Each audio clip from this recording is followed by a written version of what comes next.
Grace Buckingham arrived at Spencer Publications under the bright glare of flashbulbs and the hush of curious onlookers, every step measured, her crisp white coat brushing against the marble floor as though she were already on the threshold of a new medical frontier.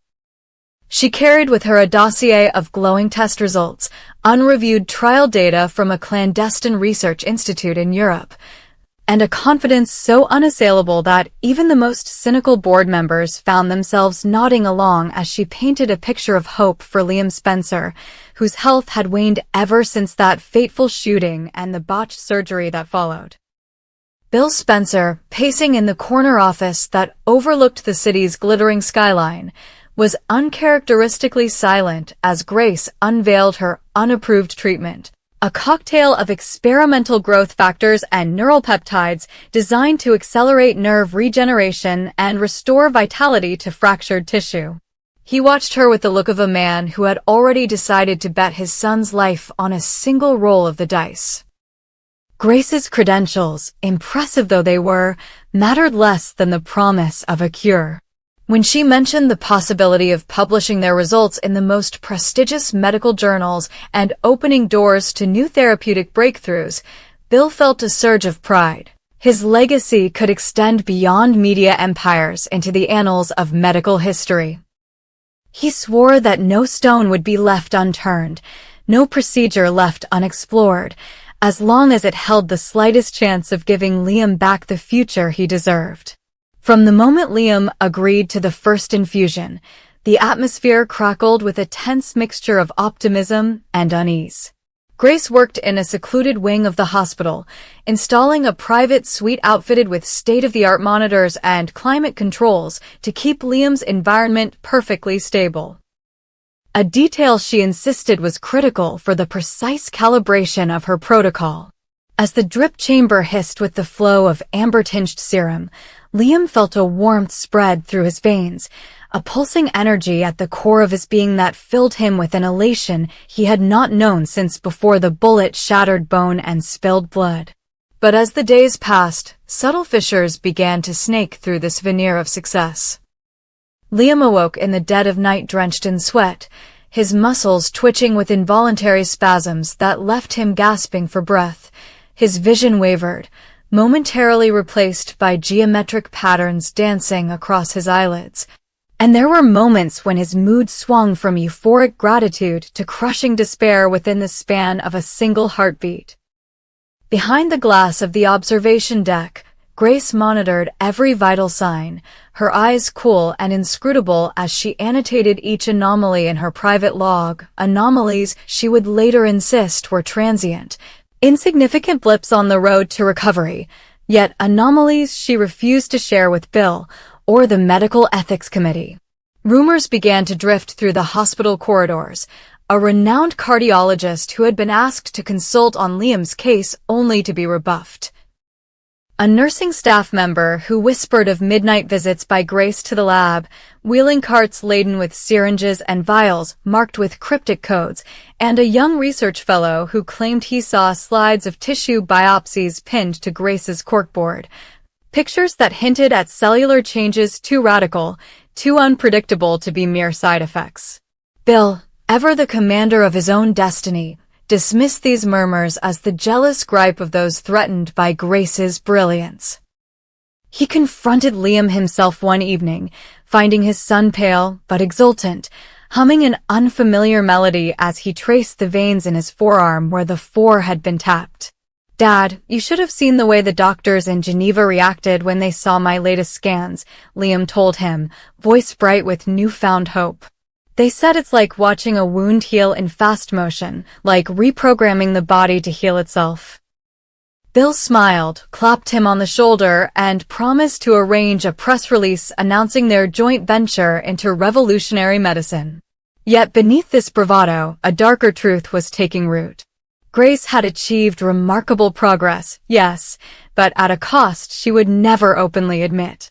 She began to refer to Liam as her specimen, a term that dripped with clinical detachment, and she insisted on conducting increasingly invasive tests.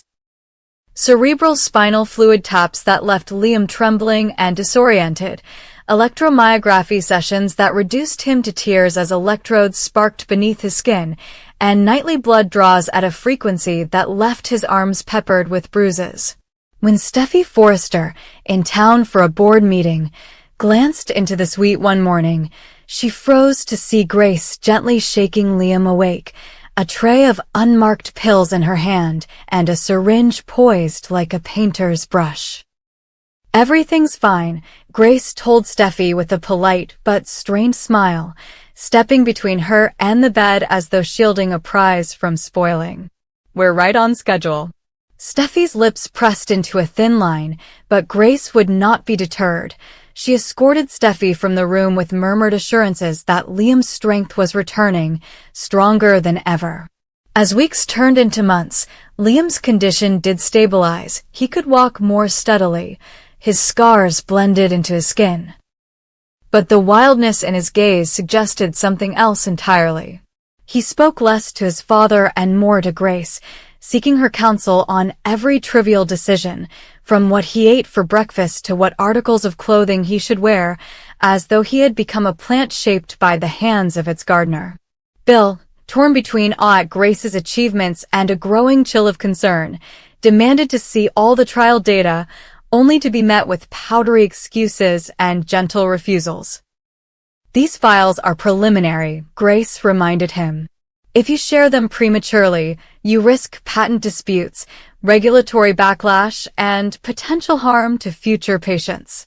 In his heart, Bill feared that he had unleashed a force beyond his control, that in his desire to save his son, he had handed him over to a scientist whose ambitions extended far beyond a single patient. The pivotal moment came late one stormy night when Grace called Bill in a panic.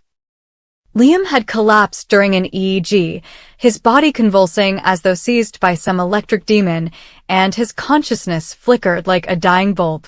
Bill rushed to his side, finding Grace bent over her instruments, tears in her eyes as she murmured formulas under her breath and adjusted knobs on the infusion pump. When he grabbed her arm, his voice trembled. "What did you do to him?" Grace looked at him, her face a mask of professional decorum cracking at the edges. "I'm sorry," she whispered. "I never meant this complication." But Bill saw the flicker of triumph in her eyes, the sense that she had crossed a threshold from healer to master of life itself. He watched as she administered an emergency dose of antidote, something she had added to the serum to counteract these very convulsions, a failsafe she had engineered but never disclosed to anyone.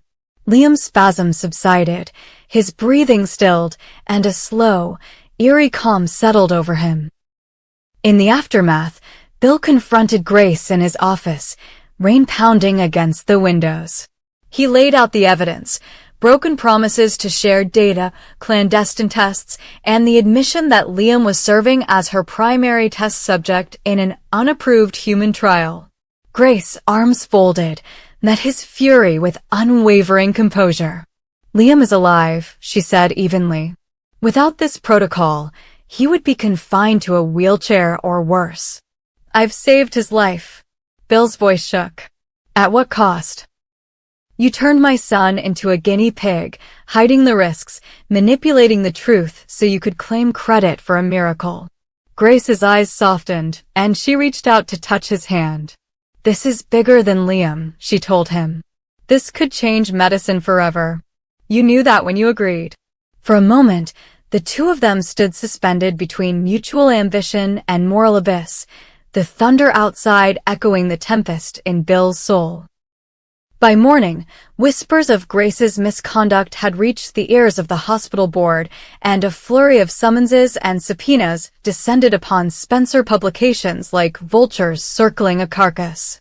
Finn, who had once called Grace brilliant and compassionate, now confronted her at the hospital elevator, his eyes hollow with betrayal. He laid out every symptom Liam had suffered, every bruise on his arm, every sleepless night, demanding to know why she had concealed the truth. Grace, steadier than ever, professed regret yet refused to back down, insisting that science was a messy, beautiful struggle that required sacrifices. But as Finn's voice rose, tears spilled down his cheeks, tears of grief that the man he loved more than any other had become entangled in a mad quest for glory. With the legal noose tightening, Bill faced a choice. Protect his son and the chance of a groundbreaking breakthrough, or pull the plug on Grace's research and risk alienating the woman who had, in many ways, given him back his hope. He found himself standing alone in the deserted treatment suite, staring at the charts and data scrawled across every whiteboard. Liam lay sleeping under the hum of the monitors, a new Ford drip, this one filled with saline and nothing more, delivered by a weary nurse. Bill placed his hand on his son's shoulder, his heart heavy with the knowledge that every decision from here on out would weigh on his conscience like a stone. He squeezed Liam's arm and whispered, "I promise I'll do right by you." As dawn broke over the city, the hospital halls buzzed with the aftermath of scandal. Grace Buckingham, once lauded as a visionary, now found herself the subject of ethics investigations and internal reviews. Yet in her lab coat pocket, she carried a flash drive containing every bit of raw data she would not hesitate to release to the world at the cost of her reputation if that was what it took to see her work recognized. And in the infusion suite, Liam Spencer slept on, neither fully healed nor entirely broken, a living testament to the razor's edge between medical marvel and human experimentation. In that precarious space, the future of medicine and the future of the Spencer family hung in the balance, waiting to see whether Bill's faith in Grace's promise would become a cautionary tale or the triumphant first chapter in a new era of healing. In the weeks ahead on The Bold and the Beautiful, a stunning secret will finally surface. One that will shatter loyalties, ignite family feuds, and culminate in a showdown so intense that Steffi Forrester's 7-word retort will instantly become water-cooler fodder. Luna belongs behind bars, not with you. Everything begins with Lee Finnegan's desperate deception. Viewers know that Lee, convinced she was sparing her granddaughter further trauma, claimed that Luna Nozawa had died during her recovery from that mysterious medical crisis. Finn, broken-hearted and overwhelmed by guilt for failing to save his daughter, withdrew from his friends and retreated into his grief, while the rest of the Forrester clan rallied around him with condolences and whispered assurances that time and therapy would heal his pain. What no one realized, however, was that Lee's announcement of Luna's death was a lie. A carefully staged ruse born of a grandmother's fierce determination to spare Luna the heartbreak of incarceration and the lifelong scars it would inflict. In truth, Lee had spirited Luna away to a hidden sanctuary, far from prying eyes and the harsh lights of Port Charles. She found refuge in a remote coastal villa, its sun-bleached walls and windswept gardens offering the perfect cover for Luna's ongoing convalescence. There, under the guise of death, Luna began to mend not only her body but her spirit, nurtured by the woman who felt an almost karmic bond with the child, a bond forged from Lee's own history of abandonment and redemption. The impetus for Lee's drastic choice lay in her painful empathy for Luna's mother, Poppy Nozawa. Poppy's repeated failures, her absences, her broken promises, her years behind bars had cast a long shadow over Luna's childhood, leaving her daughter twice orphaned. First by her father's death and then by her mother's unseen struggles. Lee, who had once learned the hard way that prison walls imprison both body and soul, could not bear the thought of Luna enduring that fate. She resolved, in the quiet of her conscience, that if anyone were to give Luna the childhood she deserved, it would be her. So Lee orchestrated the ultimate betrayal. She falsified medical records, colluded with a sympathetic nurse to switch patient tags, and planted the rumor of the fatal complication. When Deputy Chief Bradley Baker arrived at the makeshift facility, alerted by hospital administrators frustrated by missing paperwork and suspicious discrepancies, he was met not with the dying girl but with Lee's steely denials and a handful of doctored documents. He seethed at the deception, but, lacking concrete evidence, he could do nothing but file a report. Meanwhile, Lee whisked Luna away into deeper secrecy, setting in motion a chain of events that will soon snap back to Port Charles like a coiled spring. Enter Steffi Forrester, whose innate curiosity and protective instincts have always driven her to the heart of family mysteries. Steffi's devotion to Finn and her bond with Luna have left her haunted by questions. Why did Finn's grief run so deep? Why would Lee lie about something so irreversible? When subtle hints. A mismatched photograph, a stray medical chart stamped with an unfamiliar date, a whispered reference by Florence to a miracle recovery begin to surface. Steffi senses that someone is concealing a truth so explosive it could redefine every relationship in the Forrester household. When she confronts Lee, the tension will crackle like live wires. Steffi's voice calm but steel-sharp as she demands the unvarnished truth, Lee's eyes rimmed with tears and hard-won resolve as she prepares to defend her actions. But Steffi's patience has limits, and when the full weight of Lee's deception becomes undeniable, she will unleash the line that fans have been anticipating ever since the rumors began. Luna belongs behind bars, not with you. 7 words that encapsulate Steffi's fury, heartbreak, and sense of betrayal all at once. That moment will mark the beginning of a firestorm. Finn, caught between gratitude for Lee's protective instincts and horror at her willingness to lie, even about his own daughter, will be forced to choose between the 2 most important women in his life. His anguish will be palpable as he grapples with whether Lee's actions truly served Luna's best interests or whether they ultimately jeopardized the very future she was meant to safeguard. Meanwhile, Poppy Nozawa, free from prison but chained to her own regrets, will re-emerge, drawn back to Port Charles by rumors of her daughter's survival. Poppy's homecoming will be fraught with tension as she confronts Lee, not as a sympathetic stranger, but as a grandmother who has kept her grandchild in hiding. Accusations will fly. Lee will condemn Poppy's past missteps. Poppy will denounce Lee's overreach, and Luna, a teenager caught between the grandmother who saved her and the mother who gave her life, will be forced to reckon with her fractured identity. Adding fuel to the fire, Deputy Chief Bradley Baker refuses to let the matter rest. Once he uncovers Lee's fraud, via a rogue security camera inside the hospital wing, time-stamped footage that reveals Lee slipping into Luna's room clutching a surgical mask and a false death certificate, Baker will resubmit his case with newfound determination. He will visit Spencer Publications and Forrester Creations, leveraging legal powers and moral outrage to compel Lee to return Luna to official custody. The do not resuscitate orders and guardianship papers Lee filed under a false name will be invalidated, forcing a court battle that could strip Lee of her rights and place Luna under state supervision. As civil process servers appear at the Finnegan estate, Lee's sanctuary will crumble, and the walls she erected in love will close in like a prison cell. All the while, Jacqueline McInnes Wood's real-life maternity leave will be woven seamlessly into the storyline. Steffi's absence will serve as the catalyst for other characters to step into key roles. Brooke Logan probing Baker for information, Taylor Hayes offering counsel to Poppy, Ridge Forrester coordinating with private investigators to suppress the scandal, and Wyatt Spencer trying to broker peace between Finn and Lee. Though Steffi may be off-screen for a time, her impending return will carry the weight of this explosive revelation, and the writers will ensure that her re-entrance aligns with the moment Lee's deception collapses under its own weight.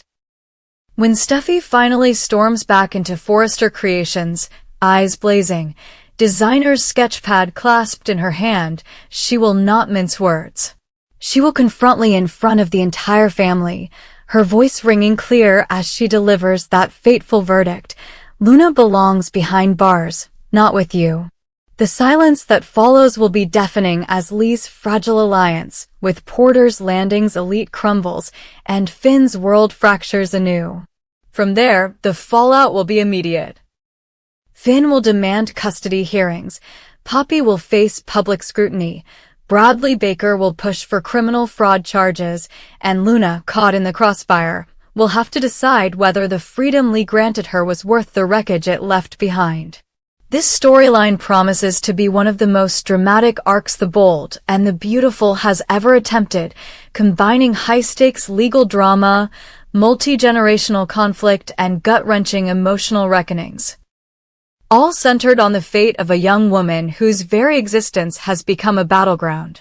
Fans can expect clandestine rendezvous in moonlit gardens, tearful confrontations in Forrester boardrooms, courtroom showdowns with Baker's steely gaze fixed on Lee, and dramatic rescues as Ridge and Brooke scramble to protect their daughter-in-law's family.